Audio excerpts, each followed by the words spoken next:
Title. He davens in the Empire Stiebel. I think his name is Levi. He arranges Farbrengen over there. First name is Levi. It's Levi Wilhelm, maybe? No. Feldman? Huh? Feldman? Not Feldman, no. Forgot his name. Yeah, it's a guy that wouldn't him, yeah. Yeah? It's a guy that wouldn't him. Levi Wilhelm is it. He teaches the first year Masifta in Oitaida in the new building. And he wanted that I should come to Farbrengen with his class about the Hecht. And before I had a chance, so right away he appears by my house, and he brought the whole class to me. So he said he wanted to make it easier for me. Okay. Muhammad doesn't go to the mountains. So I was speaking to the children about Hecht. What is Hecht? You know, we call it the victory of the Svarim. You know. So I asked the kids, the whole group. I asked them. I said, "Does anybody know how much the Svarim are worth?" So they came up with phenomenal figures in the billions. You know, nice kids with the. Maybe today with the inflation, it's already billions. Okay. So much money. So I said to them, you know, I want to tell you something. Barry took about 500 Svarim. Wow. And he only sold a little bit over 100 Svarim. I think 110 or something. I don't remember the exact number. I write about it. And for these 100 Svarim, he made, if I remember correctly the figures, $165,000. Because he was not knowing. And when Lubavitch wanted to buy it back, so Lubavitch spent about $450,000 to get it back. In other words, you have to understand something. For example, I gave an example. One of the items that I had the involvement in getting back was a Haggadah. It was called the Amsterdam Haggadah. What was the inyan of the Haggadah? The inyan of the Haggadah was that years ago, boys went to yeshiva. Girls there was no such thing as a school, a Beis Yaakov or a Beis Rivka, a Beis Rachel. There was no such thing like that. So a girl, Marshall, she would spend time at home, and she'd see from the mother how do you cook and how you sew and how do you take care of the children, and she grew up to be a Yiddish housewife. It comes Pesach to the Seder, and the family's sitting around the Seder. So the girls or the women are sitting over there, and they can't even read the Haggadah. They don't know what's going on. So rich people used to hire an artist, that the artist should make pictures in the Haggadah. That's where came the idea of pictures in the Haggadah. The Maxwell House Haggadah has picture. And what they would do by the Seder is they would discuss the pictures. And it was a conversation. So based on who the artist was, it depends if you hire some artist from the corner or you hire a great artist. So this particular Haggadah that I was involved with, Barry sold it to a dealer. He told the dealer for $1,700. The dealer, in turn, sold it to another dealer for $4,700. And we'll take it easy. And the third one, then later it ended up by a buyer that was interested to buy this Haggadah, who paid $5,200. Okay, so you see, he made, like I say, $150,000 approximately, and it cost about to get back altogether about $450,000. So I said to the kid, "You're in a new building now in Oitaida. How much do you think Oitaida paid for your new building?" I was like, kids were guessing, But over there, they were more realistic. They were in the millions. So I said to them, so what's the big issue with the Svarim? The Svarim, the whole thing is $450,000. What's the mean to Lubavitch, $450,000? Okay, so they said to me, it's a sentimental value. You know, I mean, kids answered nicely. I was impressed with them. Incidentally, before I continue on this, I saw someone was shocked when I said that Agada went for $5,200. I want to tell you a little story, also connected with the Svarim. The Rebbe said, Barry was a very interesting fellow. Barry officially did not steal the Svarim. You know, he felt he's entitled to it.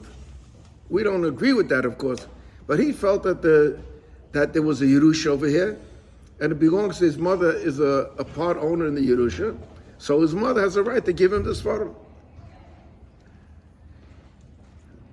And when he sold the Sefer, he never sold the Sefer for cash. Yeah?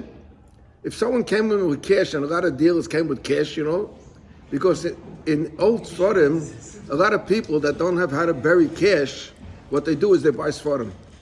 Not because they're lovers of Torah or what. It's a good way to bury cash. And also, if you have a china closet with silver, so then someone could come into your house and grab a piece of silver. A Ganev's not going to steal a sefer. You wouldn't know which sefer to take. So it's a very good way if you want to know how to deal with cash. So everybody that bought a sefer had to give him a check. In fact, there was a sefer called known Noam Elimelech, which he was going to sell to somebody that came from Eretz Yisrael to buy it, and he brought cash with him, and he refused to give it to him. And he went back to Eretz Yisrael to arrange to wire money, and in the meantime, the Rebbe made the whole tumult about the Svarim, and he called up the dealer that was dealing with him, and he said, if this is from the Svarim that the Rebbe is talking about, I don't want to buy it. We're not going to go into the detail. So the Rebbe said, now, whoever bought a sefer from him had to give a check, and he gave a receipt. So the Rebbe said that whoever will show a receipt that he paid X amount for the sefer, we will reimburse him the full amount. It's geworden a Shaila. This, for example, this particular Agada, I'm giving you an example. The one who bought it for $5,200 had no receipt because he didn't buy it from Barry. Barry, yes. And that was all dealt with after the first $1,700. It was all dealt with cash. So the question was, how do you establish what to pay the person? And there was also another shaila that was, the dealers, some dealers that I dealt with, they said to me, the sefer that I bought from him, and I could show you, I still have it, I didn't sell it. Okay, I'm not going to make any profit. But if I bought the sefer, let's say for $1,000, I sold it for $2,000, you're going to give me back $1,000, and I'm going to lose $1,000. Why should I cooperate with you? Good question. So it became a shaila. Do we have to give back the dealer his profit if he gets it back, or not? Oh. Now, it's a din in Shulchan Aruch. If you stole stolen goods, so then the din is that you have to give it back to the person. You paid money for it, so go have it entitled with the ganef that sold it to you. But the Baal Boss, the original Baal Boss, is entitled to have it. It's his. So there was in Williamsburg, there was a Rav that he paskened another shayla, benegeya to the Svarim. He was called the official Heshkovitz. He was known as, in Europe, he was known as the Holainer Rav. And in Williamsburg, he's known as the Klosenberg Adayin. An old man, he passed away a few years ago. He gave the haters to go to court, no? Huh? He gave the haters to go to court. He what? They had to go to court. No, he had nothing to do with had to go to court. If you want, we'll talk about it, but not now. I can't go from one subject to another subject. So he paskined that Bibal, this din in Shulchan Aruch, is if you buy from a ganef. That's a ganef, or you do it to a ganef. Over here he says there's a shaila if the man was a ganef. Well, he held that he took his stuff and he's entitled to it. So b'meila, so the whoever bought it or sold it dealt eluch. So you have to give him back. Moshe, in this case with the Agoda, you have to give him back $5,200. So the Rebbe said that what you should do in such a case is you should go to a Rav who knows the people, and he should give a. Because they didn't have the receipt now, the problem. There's no receipt. The problem with the receipt now, they had to go turn off. Yeah, you should go to a Rav, and the Rav should give a zettel that he knows this person, the other person, and he's entitled to what he says, the amount of money that he says. So there was a dealer. There was a dealer that he didn't want to. In the beginning, he didn't want to cooperate with me. But there's a whole story. I'm not going to go into these details right now. How through England, in England there was a Yiddish Gevir who was a Sfarim collector. His name was Lunger, I think the name was, and his daughter was a friend with Ludwig Jesselson. Ludwig Jesselson was the president of Shaarei Tzedek Hospital, who was also a Sfarim collector, and they told these people who are Sfarim collectors have their own experts also, that they know that what they're buying. So Jesselson told this dealer that he should talk to me. So he called me up and he told me that he has this Agoda and it's $5,200. I said to him, "Who's your Rav?" He said, "My Rav is Rabbi Menashe Klein." I said, "Very good, I know Rabbi Menashe Klein. Let's meet over there and I'll bring you the money." So we met by Rabbi Menashe Klein. Actually, I met by more than one time to get back to Svarim. And I paid him the $5,200. And then after that, Rabbi Klein says, "Vus," he talks a little Hungarian Yiddish, "Vus, a good $5,200. He said he never heard such a thing. So I said to him, "Rav Klein, I'll tell you a bigger Kaddish, that there was another Haggadah that sold for $150,000. What's the story with the Haggadah that sold $150,000? It was called the Kitzi Haggadah. Kitzi was an artist about 200 years ago. He was an artist, a known artist. And he made, there were in circulation, there were 6 Haggadahs that he made. And there was a Yid in I think there's a Rosenfeld someplace in Belgium, in Europe, In Switzerland. in Switzerland. I think the Yid lives by him. He had 3 of these Haggadahs, and when there was a dealer that knew his field, who's looking what every collector is interested in, he contacted him, and he wanted to get if there's anything available. So he sold him this Haggadah for $150,000. He questioned, he didn't want to give it back, because he said, "Give me proof that it belonged to the Lubavitcher Library." And it so happens that in the Lubavitcher Library, when Barry took this photo, there was not a stamp in any sefer of the Lubavitcher Library. All the swarm that he took. Every sefer in the library had no stamp in it. When Chaim Liebman was the librarian, he knew where every sefer was. He knew about every sefer, but there was no proof in the stamp that it belonged to the library.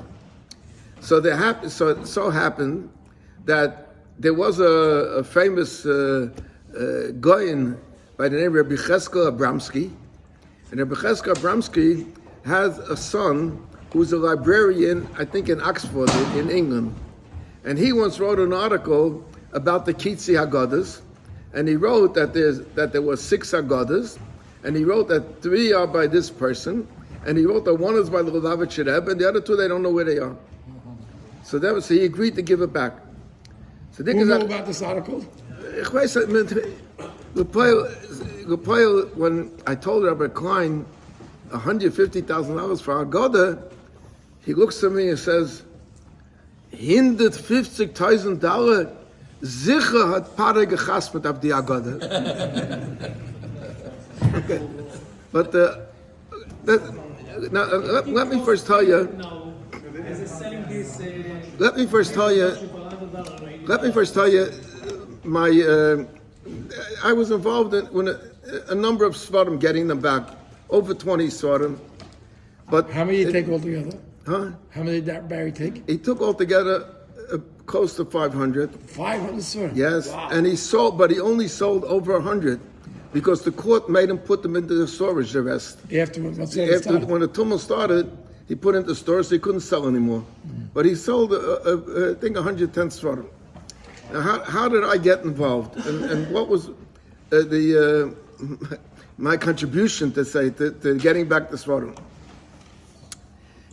I have a cousin who is a big expert in bibliography, and it so happens now he's retired already, but in addition to the different work that he did, he wrote in articles and everything. He was an expert for an auction house. I think it was Christie's auction house. Now, when an auction house wants to give out an auction, so they prepare a catalog of the stuff in the auction, and they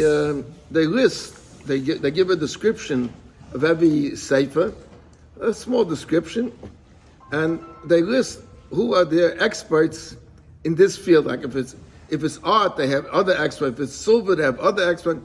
So for the library, if Judaica, they listed 2 experts. One expert was a guy by the name Heshi Idolus. No one knows the name of it. And the other one was a guy by the name Eliezer Katzman.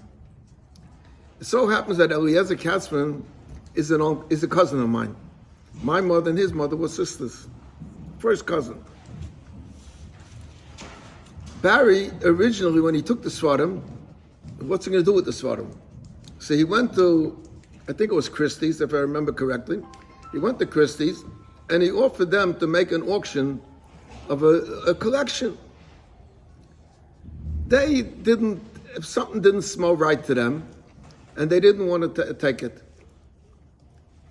So what he did was, he contacted the experts, if the experts will come and work for him.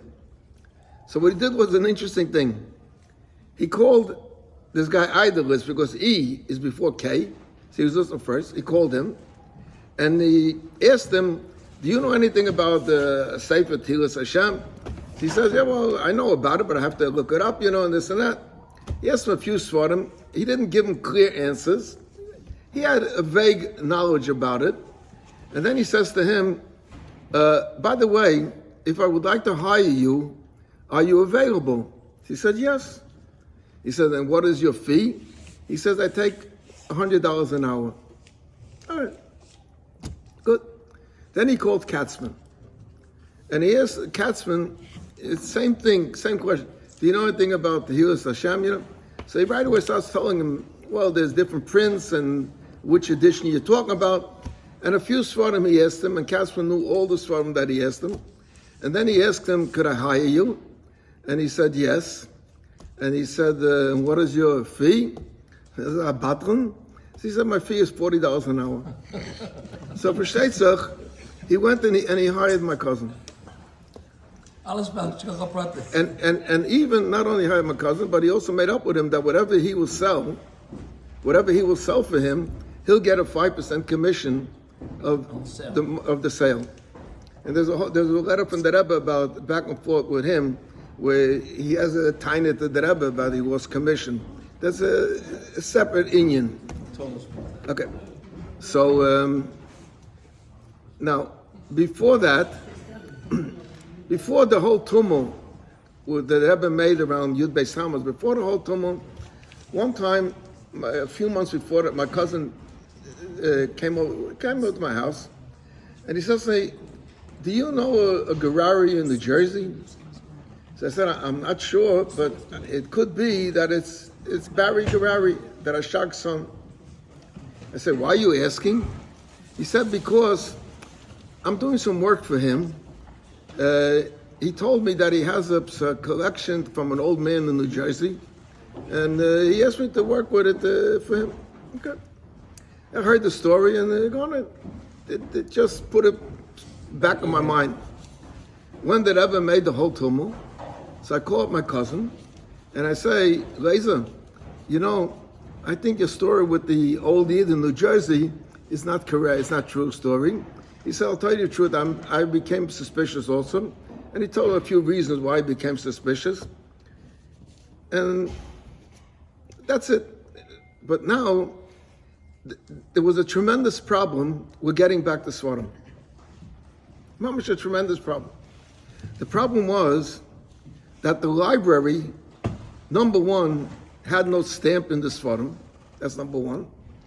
Number two, all they knew was that the Svarim were missing. How did they know they're missing? Because they began to see empty spaces on the shelves.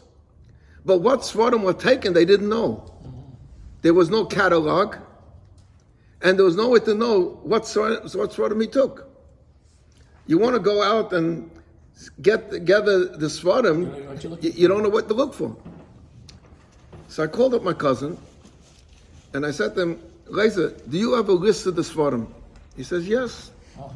I said, would you mind to give me a list of the Svarim? He says, I'm sorry, I can't give you a list. I said, why can't you give me a list? He said, because I'm working for the man, and this will be a breach of confidence. If I'm the only one that has a list, and if he ever sees the list, he'll know that the guy who was working for him wasn't honest to him. Is my phone an iPhone? This was an iPhone. I said to him, you know what? I have an eitzah. Come visit you. I want to come to your office and give me a desk to sit over there, and I will copy the whole list by hand, but not in the order that you have it from him. In other words, on page 1, I'll put on page 4. What's on page 4, I'll put on page 3. I'll mix up the whole, but I'll have the whole list. He agreed to that. And once he agreed to that, I came back with the list, and I brought it to Label Gona. And that time, there was no fax machine in the Americas. The fax machine was in B'Yom Klein's house. So they went right away to B'Yom Klein's house, and they faxed a copy of it to Feibisch Vogel in England, and they faxed a copy of it to Zerkind, Schleimer. In Israel. He used to deal with old Svarim, and this is how it started, the getting together and the finding of the Svarim. This made possible, otherwise I don't know how they would ever get the Svarim together. Okay, the governor wants we should make the meeting for Ma'ariv now because the afraid people will walk out afterwards. Huh? Well, Ma'ariv and then we'll continue. Can we do that? If you want, I don't mind. Okay, but it's not a...